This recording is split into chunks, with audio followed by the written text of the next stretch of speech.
Have you ever wondered where the Igbo people really come from, or why their festivals feel like magic on earth, or how a simple bowl of soup can carry centuries of history?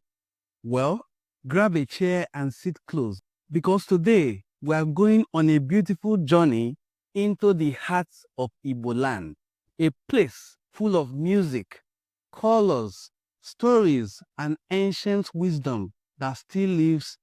The Igbo people are one of the biggest families in Nigeria, and not just in Nigeria. You will also find them in Cameroon, Equatorial Guinea, and other nearby African countries. But their real home, it's a region in the southeastern part of Nigeria and other areas around the southeast. Now let's go way, way back, like hundreds of years ago. There was once a powerful kingdom called Nri. It wasn't just any kingdom. It was one of the oldest in all of West Africa. And guess what? That's where many say the Igbo people began. Remember, the Leja iron smelting site in Enugu State is over 2,000 years old, and according to archaeologists, is the oldest iron smelting site in the world. But the Igbo didn't stay in one place. They spread out, building towns and small kingdoms, each with their own way of life, customs, and tradition. Some Igbo people lived near rivers, some in the valley, some in big towns, others in quiet villages. But no matter where they were, one thing stayed the same: the Igbo spirit. Let's talk about the Igbo language for a moment. The Igbo language, also called Igbo or Igbo, is like music to the ears. It's a tonal language, which means the way you say a word can totally change its meaning. Cool, right? And it's not just how they talk, it's how they sing and dance too.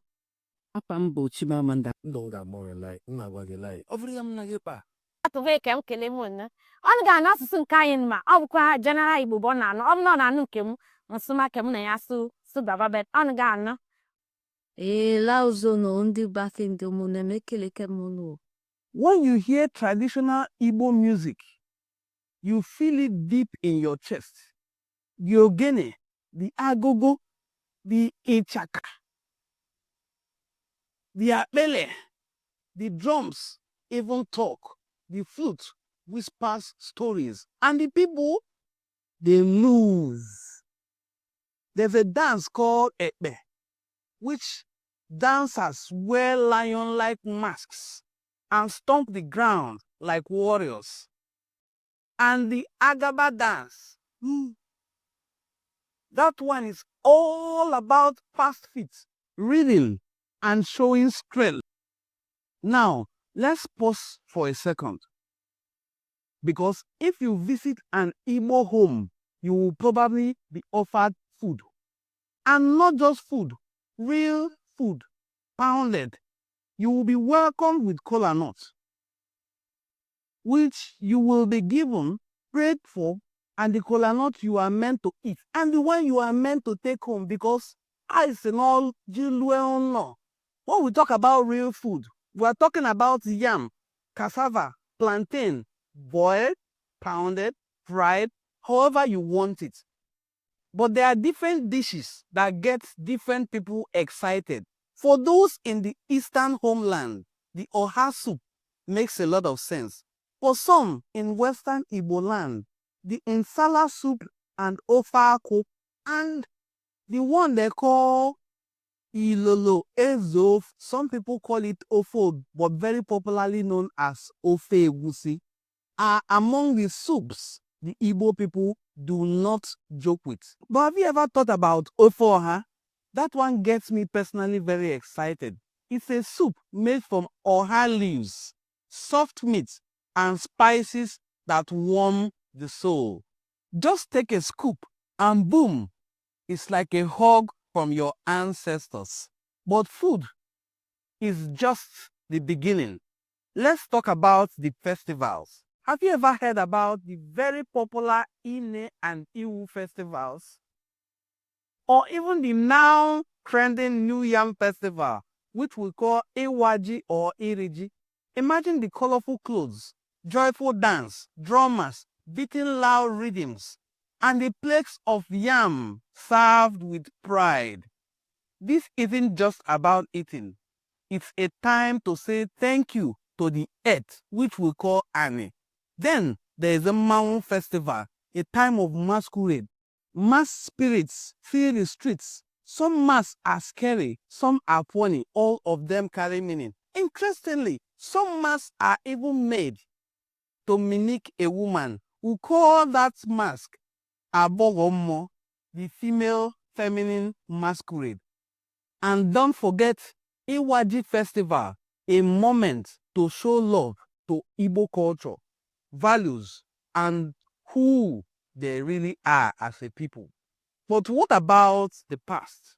Let's rewind to a time when Igbo people had empires like the Nri Kingdom we talked about earlier, and the Aro Confederacy, which was like a big business and spiritual network rolled into one.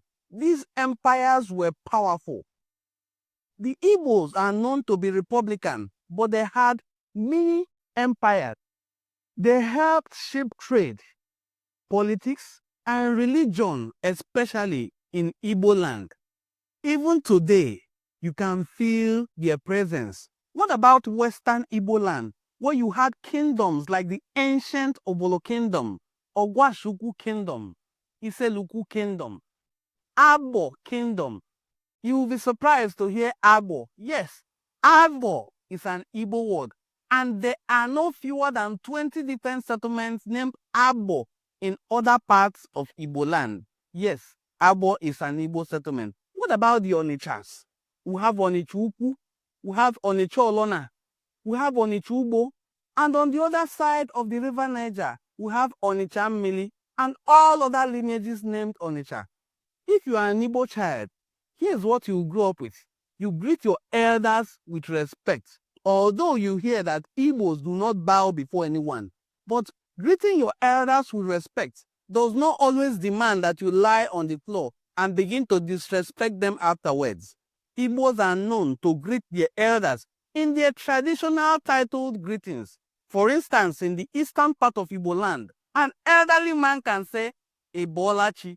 A child can also ask an elderly person, Ebolachi. This is in the Owerri axis. For the western part of Igbo land, each lineage has its unique greeting. For instance, I am from the lineage of Umoduko be greeted Ede. A younger person would greet me Ede, and I would respond, Ndawam Yeteshige. Welcome, my child. Have you woken up well? Did you sleep well? You learn through stories told by the fire at night, moonlight story tales. You know your cousins because you will not marry them. You know your aunties, uncles, and even neighbors like family. Community is everything. Person's win is everyone's celebration. One person's pain shared by all. When there is a wedding or a naming ceremony, everyone shows up. And they don't just come. They come with gifts and they come looking good. Most times, the Yemedi dress in a particular attire. Let's talk about fashion for a while. Igbo clothes are bold, bright, and beautiful. Men wear what you popularly torture, tied round the waist, or even crossed around the shoulder with your beautiful red cap. And these, whether you are a king, a chief, or not, depending on the community, you are allowed to wear your red cap or other colors of cap, but the akwụcha is for everyone. What about in eastern homeland of Igbos? We have our very bright and beautiful aqua called Ishiagu. The men, they wear Ishiagu, the leopard design cloth. patterned shirts with red caps. Women wear themselves in colorful George wrappers adorned with beads, head ties, and pride. Some parts of Igbo land, the women also tie our beautiful akwụ, each weave woven with pride and Igbo dignity. It's not just style, it is identity. Even though times have changed, the cities growing and technology everywhere, the Igbo people have never forgotten who they are. They are known to show themselves. They are known to assemble. They are known to live a communal life. The past stories, songs, wisdom are passed down to children, so they never lose their roots. Make sure you pass the stories to your children as well so that they never lose their roots. Even in the modern world, you will find Igbo people teaching their kids how to speak the Igbo language, cook the Igbo food, and wear attires that make them look like an Igbo person. And that's the beauty of Igbo culture. It's not stuck in the past. It is alive. It adopts. It grows. And it grows very wide. But at its core, it still beats with same heartbeats. The heart of Nri, the heart of Obolo, the heart of Enuani, the heart of Okwani, the heart of Ikwere, the heart of Eka, the heart of Ngwa, the heart of different clans and tribes that make up Igbo land. So, whether you are Igbo or not, here's a lesson for all of us to learn. Never forget where you come from, because your roots, they tell the story of your strength. If you love this journey through Igbo culture, hit the like button, subscribe, and share with someone who needs to know where they come from too.